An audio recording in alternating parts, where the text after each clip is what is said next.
नमस्कार दोस्तों, यूट्यूब के मेरे चैनल यूपी बोर्ड पढ़ाई में आपका स्वागत है। आपने अभी तक मेरे चैनल को सब्सक्राइब नहीं किया है तो प्लीज़ सब्सक्राइब करें तथा अगर यह वीडियो अच्छी लगे तो लाइक ज़रूर करें तथा अपने दोस्तों में शेयर कर दें और कमेंट करके ज़रूर बताएं कि आपको यह वीडियो कैसी लगी। तो हम क्लास 11 का भौतिक विज्ञान पढ़ रहे थे, जिसमें हम पढ़ रहे थे चैप्टर 2 मात्रा के मापन। तो मात्रा के मापन में हमने प्रीवियस वीडियो में विमीय विश्लेषण ख़त्म कर दिया है। तो आपने उस वीडियो को नहीं देखा है तो प्लीज़ देख लीजिएगा, क्योंकि वह एग्ज़ाम के तौर पे बहुत ही इम्पोर्टेंट टॉपिक है। तो इस वीडियो में हम सार्थक अंक पढ़ने वाले हैं, और जो सार्थक अंक है वो भी बहुत ही इम्पोर्टेंट टॉपिक है। तो आप इसको ध्यान से ये समझिएगा। तो चलिए वीडियो को स्टार्ट करते हैं। तो सबसे पहले हम समझते हैं कि सार्थक अंक होता क्या है। तो जो सार्थक अंक वे अंक होते हैं जो किसी भी मापन की यथार्थता और परिशुद्धता को प्रदर्शित करते हैं और मापन की निश्चितता को बताते हैं। मतलब कि अगर हम किसी चीज़ का माप करते हैं तो वह जो सार्थक अंक है वह हमें कितना वह मापन जो हम किए हैं वह कितना यथार्थ है और कितना शुद्ध है, और जो मापन की निश्चितता को सार्थक अंक बताते हैं।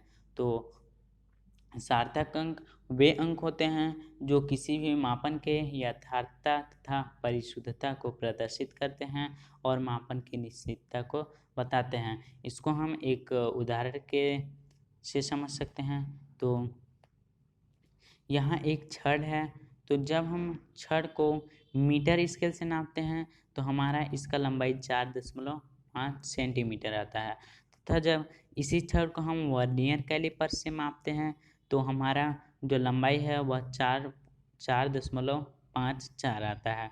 मतलब कि जो वर्नियर कैलिपर से जो माप किए हैं वह मीटर स्केल की तुलना में अधिक शुद्ध है। मतलब कि जब यह अधिक शुद्ध है तो यह शुद्धता को बता रहा है और यह निश्चितता को भी बता रहा है। तो जो वर्नियर कैलिपर्स का जो मापन होगा वह अधिक शुद्ध और अधिक सार्थक होगा। तो जो यहाँ है 4.54 सेंटीमीटर अधिक शुद्ध होगा और वह अधिक सार्थक होगा। तो सार्थक अंक निकालने के कुछ नियम हैं, तो उन नियमों को चलिए देखते हैं।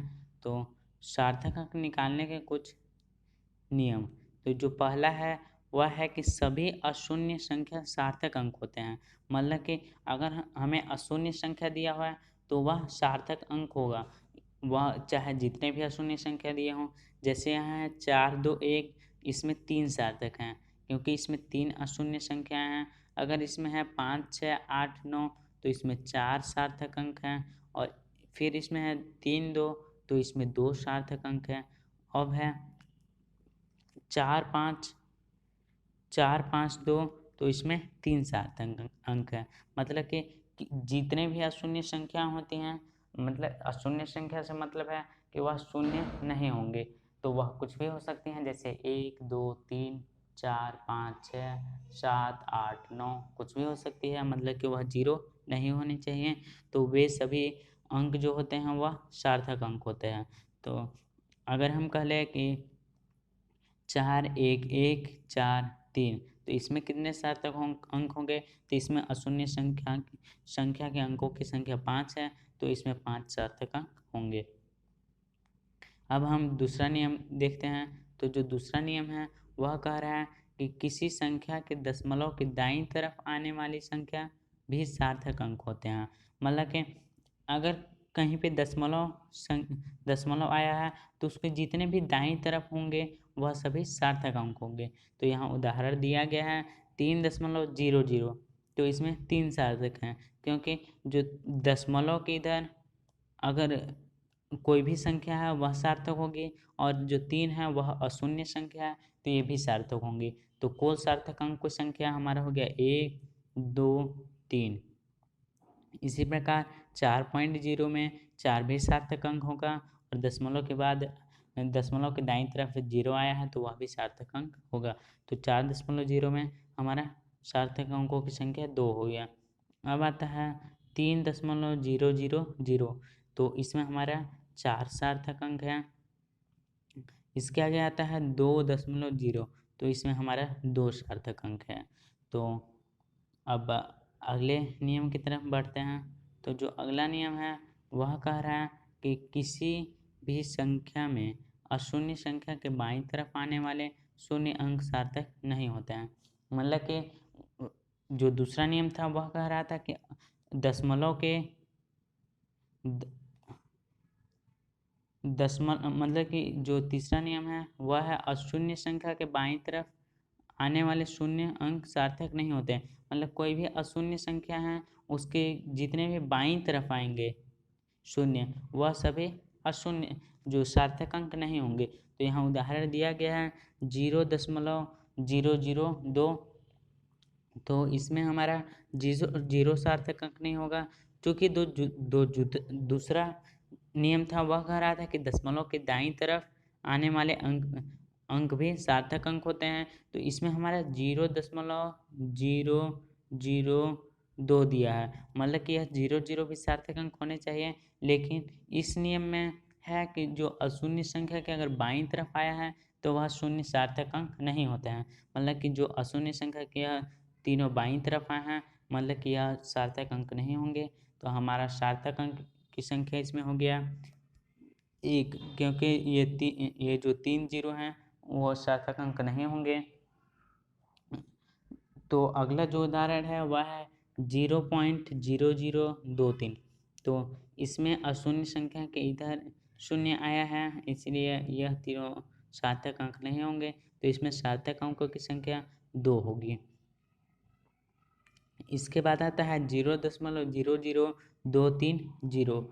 तो चूंकि अशून्य संख्या के दाईं तरफ है इसीलिए ये भी सार्थक अंक होगा। और जो अशून्य संख्या के बाईं तरफ वाले जो यह 000 है वह अशून्य सार्थक अंक नहीं होंगे। और जो यह 0 है जो अशून्य संख्या के दाईं तरफ है वह सार्थक अंक होगा। तो इसमें कुल सार्थक अंक की संख्या हो गया हमारा 2, 3, 0 सार्थक अंक है, तो कुल सार्थक अंक की संख्या 3 हो गया। तो चलिए अगले नियम की ओर देखते हैं। तो अगला नियम है हमारा किसी दो अशून्य संख्या के मध्य शून्य अंक भी सार्थक होते हैं। मतलब कि अशून्य संख्या के मध्य शून्य अंक का सार्थक होते हैं का मतलब है कि अगर कोई अशून्य संख्या दिया है जैसे कि 6, 0, 0, 0, 4, तो जो अशून्य संख्या है ये दोनों इनके बीच में अगर शून्य संख्या दिया है तो वह भी सार्थक अंक होगा। मतलब कि इसमें सार्थक अंक की संख्या 1, 2, 3, 4, 5 हो जाएगी। तो उदाहरण इसका देख लेते हैं। तो उदाहरण है 4.04, तो इसमें सार्थक अंक की संख्या 3 हो जाएगी। तथा अगला उदाहरण है 5.002, तो इसमें सार्थक अंक की संख्या 4 हो जाएगी। अब हमारा आता है वैज्ञानिक अंकन पद्धति नियम। तो जो वैज्ञानिक अंकन पद्धति है उसमें हम n×10⁻n के रूप में लिखते हैं। तो जहाँ n है वह सार्थक अंक होगा और 10⁻n से हमको कोई मतलब नहीं है। केवल हमारा n को देखना है कि n जितना होगा उसके हिसाब से हम सार्थक अंक की संख्या निकालेंगे और 10⁻n को छोड़ देते हैं।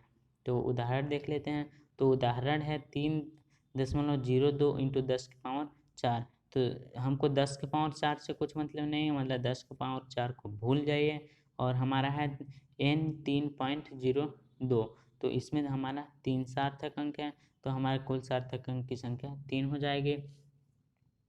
इसके आगे उदाहरण है 4 इंटू 10⁻3। तो इसमें 10⁻3 को हम छोड़ देते हैं तथा 4 को लेते हैं। तो 4 में सार्थक अंक की संख्या 1 है, इसलिए इसमें 4 इंटू 10⁻3 में कुल सार्थक अंकों की संख्या 1 हो जाएगी। अब आगे आता है 3.00 इंटू 10⁻2, तो इसमें हमारे कुल सार्थक अंक की संख्या 3 हो जाएगी। तो ये कुछ सामान्य नियम थे जिनसे कि हम सार्थक अंक की संख्या निकाल सकते हैं। तो अब हम देखने वाले हैं कि 2 और 200 में कितने सार्थक अंक होंगे। तो यह कन्फ्यूजन जब मैं पढ़ रहा था तो मेरे को भी हुआ था कि जब 2 और 200 में कितने सार्थक होंगे, क्योंकि अगर हम सार्थक अंक से निकालें तो 200 में हमारा केवल एक ही सार्थक अंक होंगे, एक सार्थक अंक होंगे, क्योंकि 2 में एक सार्थक अंक और 200 में एक सार्थक अंक। चूँकि हमारा जो नियम है वह है कि अशून्य संख्या के दाईं तरफ आने वाले शून्य भी सार्थक होते हैं, लेकिन जो 200 है उसमें हमारा केवल एक सार्थक अंक हुआ। तो इसको हम समझते हैं कि जो अगर हमारा अगर हमारा कोई भौतिक राशि है, जैसे कि अगर हम कह दें 200 मीटर, तो इसमें सार्थक अंक की संख्या 3 हो जाएगी। मतलब कि 200 मीटर में सार्थक अंक की संख्या 3 हो गई। अगर हम यही कह दें कि 200 कोई संख्या है, तो इसमें सार्थक अंक की संख्या हमारा केवल 1 होगी, जो कि वह 2 है। तो अगर हम कह दें कि 2200 और 2, इसमें कितने सार्थक अंक हैं? तो इसमें भी एक सार्थक अंक होगा, इसमें भी एक सार्थक अंक होगा, इसमें भी एक सार्थक अंक होगा। लेकिन अगर हम यही कहें कि 2000 किलोमीटर, 2 किलोमीटर, 200 किलोमीटर, तो जो 2000 किलोमीटर में सार्थक अंक होंगे उसमें 4 होंगे, तथा 2 किलोमीटर में सार्थक अंक 1 होंगे, तथा 200 किलोमीटर में सार्थक अंक की संख्या 3 होगी। तो इस चीज़ में बहुत कन्फ्यूजन होता है। तो आई होप आपको समझ में आ गया होगा। तो आज के लिए बस इतना है दोस्तों। तो फिर मिलते हैं अगले वीडियो में एक नई टॉपिक के साथ। Thanks for watching the video. Thank you.